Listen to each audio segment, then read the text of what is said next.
Annathau Sasyanam, Nisasyanam, Khasyanam, Chianam, Jambayanam, Uduanam Bayan Sagain, Bamale Pitamuchai, Suhumayim Anga Sanchalim, Suhumayim Kela Sanchalim, Suhumayim Diti Sanchalim, Evamai, Ehim, Agarehim, Abaggo, Avirayo, Hujameka Sagom. Javriyantanam Bhagavantanam Namukaranam Na Parimitavakayam Thanenam Monenam Jhananam Panam Vo Shirami. Welcome back. Wasn't that fun? That was today's sutra. You got all that? Got it memorized? Don't worry, we're going to run through it again more slowly. But first, you notice anything different? I'll give you a hint. New bookshelf. I talked about getting a new bookshelf, and I got a new bookshelf. Here's the old bookshelf. Here's the new bookshelf. This one is entirely populated, is that the right word? With Buddhist books. And I am very happy to announce that I have organized them, mostly. The most important thing is I've organized the next several years of the recital, the books I'm going to recite on this podcast. So how about a little sneak preview? Come on in. Have a look. Don't be shy. Come on. It's all right. Whoa, what's happening? Oh, okay. So, as you may or may not know, the Pali Canon, the Theravadan original Buddhist literature, is referred to as the Tipitaka, which means 3 baskets. Basket number 1, Vinaya Pitaka. Basket number 2, Sutta Pitaka. And basket number 3 is the Abidhamma Pitaka. And now, as you can see here on this trusty visual aid, thank you Wikipedia, the Vinaya Pitaka consists of the Vinaya and the Patimokkha, which is here on the upper left, and it is the 6 volumes called the Books of Discipline. Now, don't let the title throw you. That's exciting. It is the beginning of the beginning of the beginning. This is called pre-sectarian Theravada. In other words, before the early schisms. So in basket number 2, the Sutta Pitaka, we have the Digha Nikaya, here called the Dialogues of the Buddha, the Madhyamika Nikaya, here called the Middle-Length Discourses of the Buddha, the Samyutta Nikaya, the Connected Discourses, the Anguttara Nikaya, the Numerical Discourses. And then there's the Khuddaka Nikaya, which is divided either into 4 sections or into 18 sections. And then there's the Burmese and the Sinhalese and the Sri Lankan and the Thai versions, which are there's a little bit of variance in what people have there. But basically, there is the, one thing they all agree on is that there is the Khuddakapata, which here is called the minor readings. The Dhammapada, which you remember the Dhammapada, the thing I always point to at the beginning of these episodes? We already read that, but here is a perhaps better translation, different translation. I won't read that one because we already read that one. So that's the one that everybody knows, that everybody basically has, Buddhists all have, of all denominations. They've all got the Dhammapada. So that's what everybody knows of Theravada, is this thin little book. But yeah, so it is part of the Khuddaka Nikaya, which is the 6th or the 5th of the 5 parts, generally speaking, of the Sutta Pitaka, which is the 2nd basket. Then there is the Sutta Nipata, here called the group of discourses. And then Jataka, here called Jataka. And also included in that is the story of Gautama Buddha. In addition, among the 18 other titles, which include those 4 titles, we have the Word of the Doctrine, which is the Udana and the Itvutaka, the path of discrimination, which is the Padisambhidhammaga, and then the Buddhavamsa and the Karyapitaka, I'll practice saying that, which are here called the minor anthologies. And finally, don't worry, we're almost done, basket number 3, the Dhamma Sangani, is here referred to as the Buddhist Manual of Psychological Ethics. That's an interesting translation of the title. Vibhanga, the Book of Analysis. Dhatukata, Discourse on the Elements. And then there is the Pugalapanati, which I remembered because its translation into English, that title is the Designation of Human Types, which sounds like it'll be a little odd. Also, the Polytext Society in London neglected to send it, but it was on the list of books that I ordered. So I wrote to them and asked them to please rectify that. So that should be coming in the mail sometime in the next couple months, which is fine because we're going to be reading everything else for the next several years. So there's time to get that one. But technically, my Tipitaka is incomplete without it. Anyway, next we have the Katavatu, which here is called the Points of Controversy. Sounds controversial. The Yamaku, or Book of Pairs. I was thumbing through that earlier, and it looks very interesting. And finally, the Patthana, which is here called Conditional Relations. So there you have it, the 3 baskets. Oh, and finally, right after the end of these, you'll notice a book called The Debates Commentary. Now, that is, I believe, shortly after King Ashoka, when there were already 6 different schools of Theravada. So it talks about the debates between them and why they split and what the issues are between them. So that's the point where it's no longer what could be called early Buddhism. It's now going into the realm of what that guy that I was talking about on that YouTube video was calling Theravada. In other words, a bunch of different schools. Couple hundred years later, there were 14 schools. So this is just when there were 6. So yeah, then there's, okay, well in Burma they say this was the 6th council, but in Thailand they don't say, they disagree and say this other council was the 6th council, so they're having different councils. So it's like, okay, at that point it starts to branch into different groups, different forms of Theravada, and then right around that time is when Mahayana comes on the scene. Now you'll notice there's other maroon books. These are also books from the Polytext Society over here.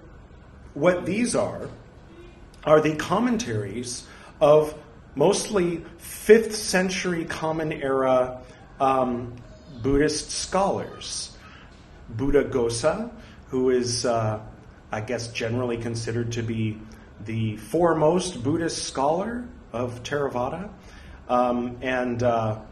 and 2 others. Forgive me, I have forgotten their names, but one is from Tamil in the late 5th century, and the other one has a similar name, Buddhapala, and Dhammapala, and Buddha something else. So there's Buddhaghosa, another guy, and then Dhammapala. All 3 of them are Buddhist scholars in the 5th century Common Era.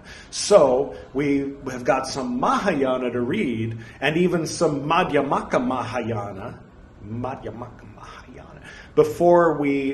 because I'm going to be strict about going by century. Now, I don't think anybody knows exactly what year or which of the earliest centuries the particular scripts of the, scrolls, holy scriptures of the 3 baskets were written. So I'm considering them all as first, and I have simply put them in the order that Theravada puts them in. So the order that I just gave it to you in is the order in which I will be reading them. After we finish this thin book called the Samayik Sutra, which includes, a bunch of the old Jain Sūtras, so that we can get kind of an idea of where Siddhartha Gautama's head was at prior to his enlightenment, because I think that that's very interesting. Now, if this is your first time seeing me, now I'll say this stuff. Go ahead and click here and go back to the Dhammapada. That's part of the Tipitaka, and then you can look forward to a couple months from now, or maybe a month from now. I don't know how much longer it's going to be before we get to it. When we dive into the rest of the Tipitaka for several years, no doubt. And if you're here for the Jainism, then click here. That'll take you to a playlist. The very first one is where I will lay out all my evidence for a half an hour. And I will do my best not to convince you, but to explain why I'm convinced that Siddhartha Gautama was a practicing Jainist. Even though Jainist is not a word, Jainism is a word, Jain is a word, but Jainist, autocorrect, changes it to Jainism, and Google is like, what are you talking about? Like, whoever put an ist at the end of that word. I always assumed where there's an ism, there's an ist, but not in the case of Jainism. There's Jains. And Jaina apparently is the, I think, more correct term. Jainism is more of a English Greek suffixization of it to fit it among the religions and have it sound like a religion or philosophy. So, okay, enough about all that. Let's get to the breakdown of today's sutra in English.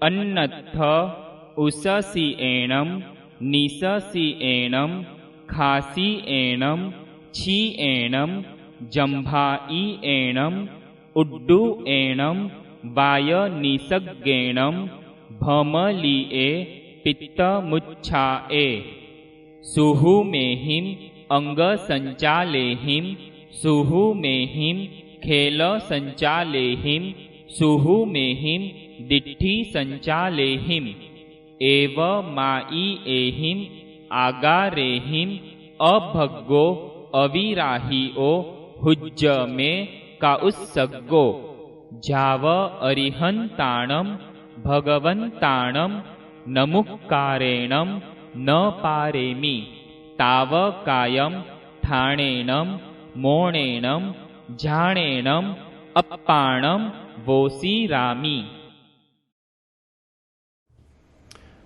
So, full disclosure, Upadhyaya Amar Muni had translated that one part as passing gas, but I took the liberty of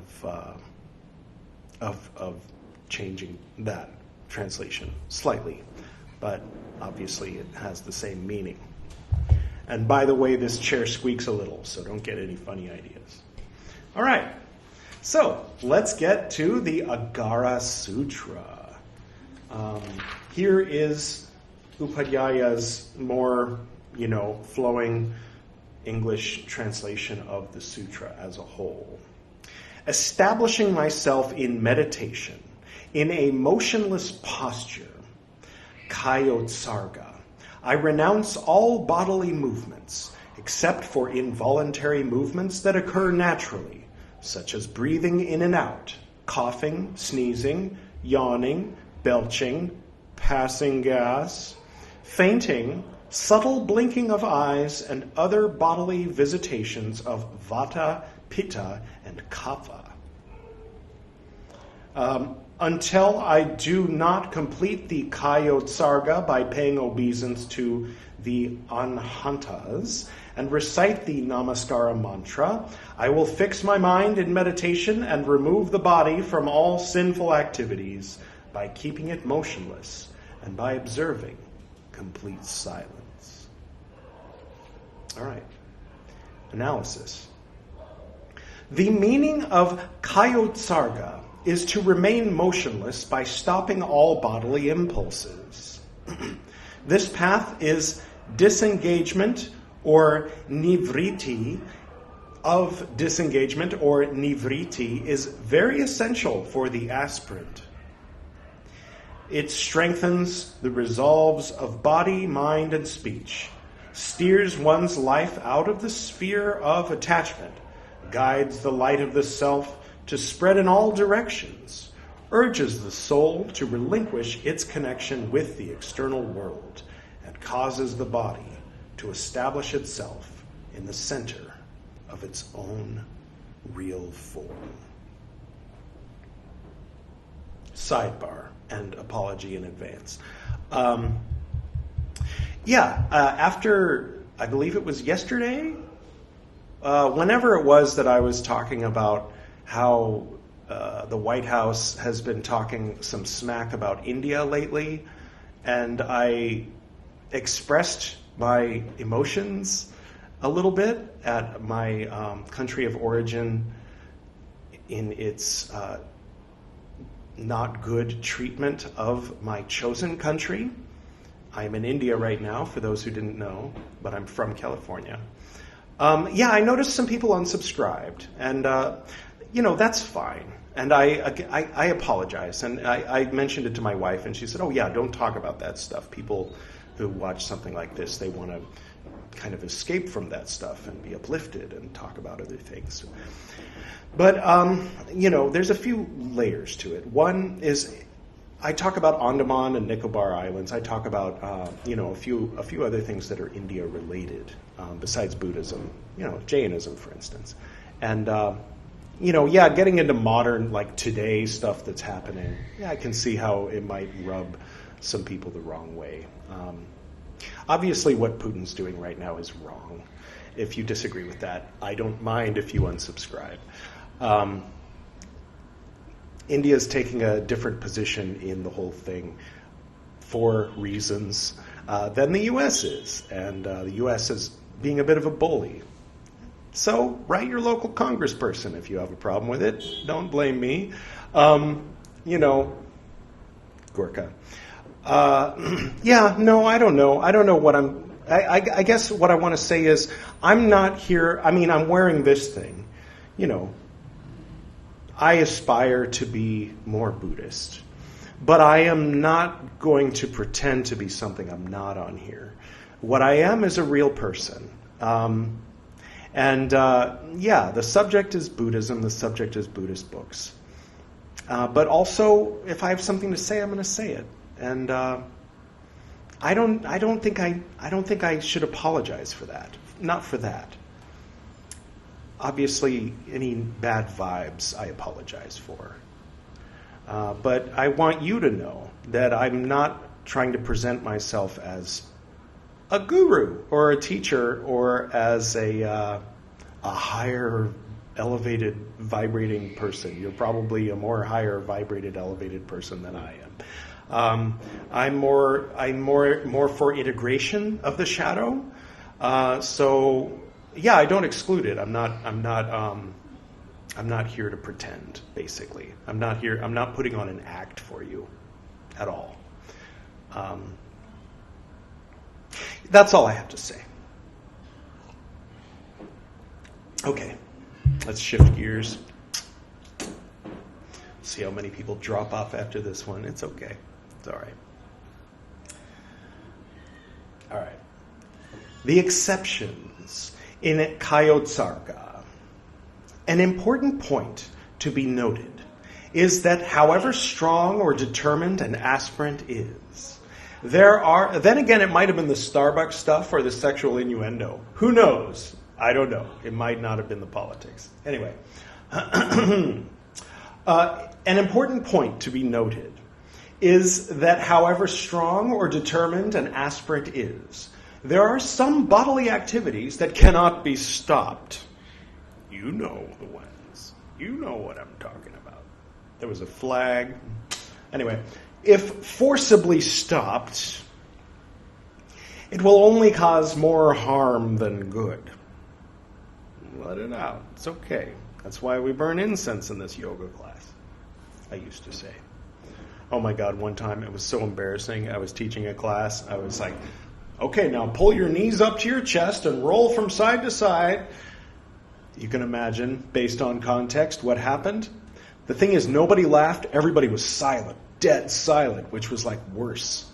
It was like, obviously everybody heard it, but it was nice of them to, I guess, be silent. But I didn't know what to say. Like, oh, excuse me, I didn't say that. I just said, okay, now we'll move into the next pose. Embarrassing. Anyway, it happens. Did I mention I'm human? Anyway. All right. If forcibly stopped, it'll only cause more harm than good. Therefore, it is important to mention these exceptions before Kayotsarga. Otherwise, the vow of Kayotsarga is defeated. Keeping this subtle point in mind, the sutra writers have created this Āgāra Sūtra. Right, the sutra we're reading. By mentioning and claiming an exception, the aspirant is not affected by the mutilation of the vow. What a subtle understanding this is. Yeah. It reflects so truly the alertness toward truth. All right. Yeah, I wasn't quite getting it from because the word order was a little bit, okay, we're talking about all these things, and okay, motionless, So it's nice that he's explaining it for us, because it actually makes a lot of really good sense. And yeah, cool. Evamaichim agarehim. This sutra allows for the premature ending of Kayotsarga in the event of an emergency or an unusual situation, which justifies breaking it midway. Later on, it can be completed at an appropriate time and place. Oh my God, if anybody ever interrupted my dad while he was meditating, he lost it. Not very Buddhist, right? Losing your temper at someone because they interrupted. Hey, Dad? Not while I'm meditating, man. Anyway, the ancient commentators have shed important light on the reasons for ending something prematurely. Some of the reasons have been accepted, keeping human weaknesses in mind, and some others for the sake of compassion. Thus, if any sudden calamity requires one to break his Kayotsarga to help another, then this exception is allowed. But you can't just go take a bath in the river and accept rice from a lady, Siddhartha. Sorry, is what they would say, what those guys seem to say, if you saw episode 1 of Jain Sūtra. Anyway, the Jaina, you have broken your vow. The Jaina thought is not a rigid, inert system caught in the mire of rituals only. It is open to situations of compassion towards others, even during meditation. If the dogmatic preachers of today keep these goals in mind, then many negative notions about Jainism can be dispelled. There is a mention by the commentators of this sutra regarding other situations that can be treated as exceptions. These include fire hazards, danger to and from creatures such as snakes or other five-sensed creatures, or even situations of menace caused by thieves. Dacoits, D-A-C-O-I-T-C-S. I'm going to assume that that's a word that I don't know because I'm ignorant, not a typo, because it seems to be most of the case. Or rulers themselves. Okay. For example, fire is treated as an exception because it is unfair to expect an aspirant to be so strong-willed as to be unmindful of the danger to his very life. If he does not give up his life for his vow, it would raise questions about the Jaina religion and its very ideals. Above all, there is no sense in wasteful sacrifice of life. Danger to and from creatures such as snakes or other five-sensed creatures is treated as an exception because one must not be a detached observer if an innocent creature is being harmed or killed. One must break, but the snake is hungry. One must break the meditation and try to stop the violence. The snake should go vegan. Anyway, likewise, even if one sees another being bitten by a snake, he can break his meditation to help the person. Keeping this in mind, Āgāra Hemachandra writes in the Yoga Sastra, Majarimusikade Purato Gamane Grata Saratopi na Bahanga Sarpadaste Atmani va Vadhavadu Sahasa Ucharayato na Bahanga, from Yoga Sastra 3/124, Svopanya Virti. The meaning of abhago is not to be destroyed completely, and that of avirahyo is not to be destroyed partially. Bhagna sarvata vinasita na bhagno bhagna viradito desabhagana na viradhito viradhita, from Yoga Sastra 3/24, Svopanya posture in Kayotsarga. Kayotsarga must be done in the Padmasana or lotus posture. Well, I'm into that. Being a fan of Dogen, I know a lot of folks will say, oh no, you can meditate laying down, but no, lotus pose. That's ableist, I know, but for those who can do lotus pose comfortably, it's very nice to do lotus pose. It's nice to work toward. Be careful with your knees. Don't force anything. I think, I've got, okay, real quick. This video here, that's the one that I used for warming up toward lotus posture. So you can practice those stretches gently. Don't force anything. I mean, if you want to work toward lotus pose. That was a big goal of mine years ago. And so I got into yoga just to be able to do lotus pose because of advice like this from Dogen, in the 1200s. Anyway, sit erect, not like that, Padmasambhava, in the lotus posture, or Padmasana, with arms facing downwards in the Dhyana Mudra and gaze focused on the tip of the nose. With a serene expression and an upright posture, keep all bodily movements still. Do not shift your weight from one leg to the other. Do not take support from a wall or move your head. Duration and relaxations. The sutras state that the duration of Kayotsarga is until one utters Namo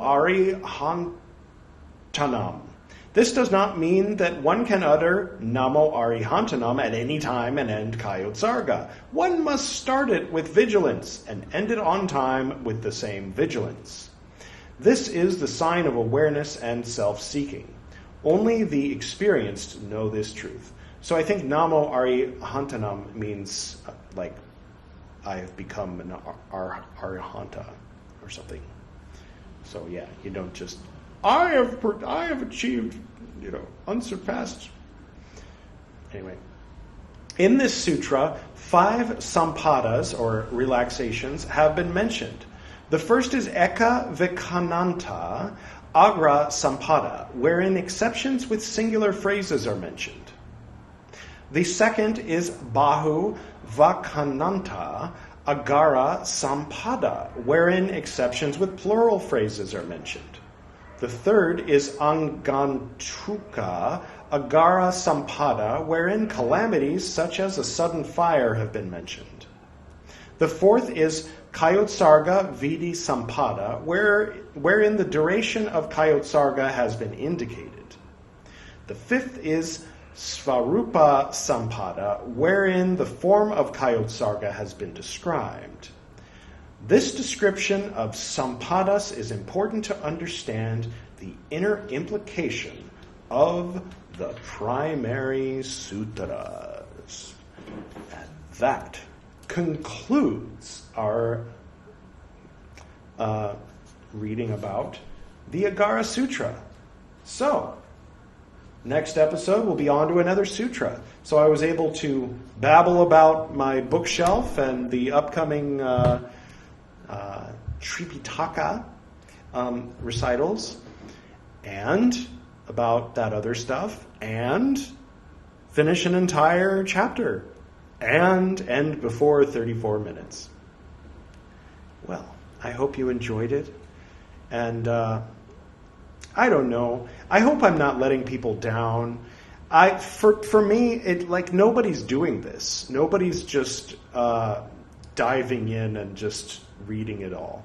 I know not everybody can get these, so I'm reading them so that people can hear what they say.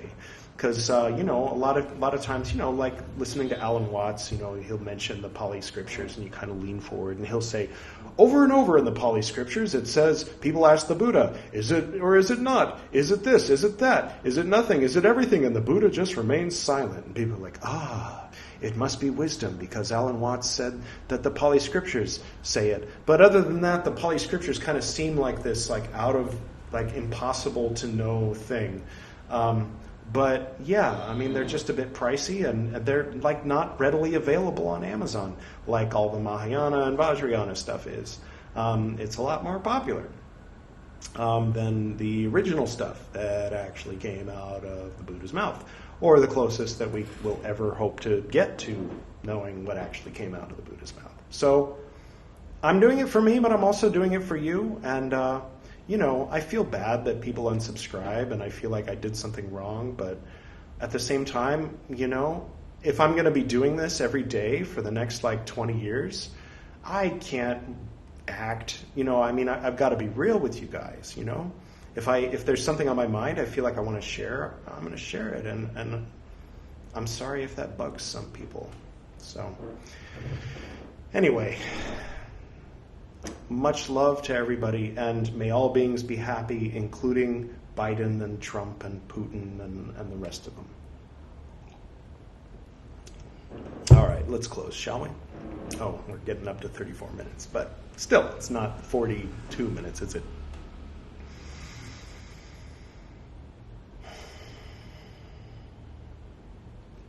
To the north and to the south, to the east and to the west, to the spirits of light among us, and to the spirits below, we send out our reverent love and compassion. May all beings be happy. May all beings be serene. May all beings be in peace.